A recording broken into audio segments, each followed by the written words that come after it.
Iran যদি ইসরায়েলের দিকে ৮-১০টাও মিসাইল ফায়ার করে, সেখান থেকে একটাও যদি টার্গেটে হিট করে, সেটা ইরানের জন্য বড় সফলতা। কারণ ইরান থেকে ইসরায়েলকে টার্গেট করা অত্যন্ত কঠিন, প্রায় অসম্ভব একটা কাজ। ইরান যখন মিসাইল ফায়ার করে তখন সেগুলোকে প্রথম টার্গেট করে ইরাকে থাকা আমেরিকার পেট্রিয়ট ডিফেন্স সিস্টেম। এখানে যদি মিসাইল কোনো রকমে বেঁচে যায়, মিসাইলগুলো প্রবেশ করে সিরিয়া এবং জর্ডানের আকাশে। ততক্ষণে ইসরায়েলি ফাইটার জেট সিরিয়ান আকাশে চলে আসে এগুলোকে ধ্বংস করতে। এরপর ইসরায়েলকে সহায়তা করার জন্য আছে সৌদি আরব, আরব আমিরাত এবং জর্ডান। তারা ইরানি মিসাইলকে ইসরায়েল পর্যন্ত যাওয়ার আগেই ধ্বংস করে ফেলে তাদের কাছে থাকা আমেরিকান এয়ার ডিফেন্স সিস্টেম দিয়ে।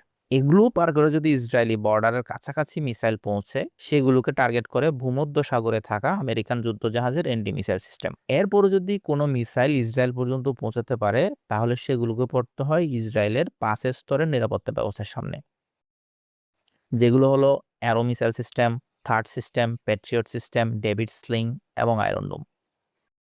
এগুলো সব বাধা অতিক্রম করে ইরানি কিছু মিসাইল তেল আবিব, হাইপার মতো গুরুত্বপূর্ণ ইসরায়েলি সিটিতে আঘাত হানতে সক্ষম হয়।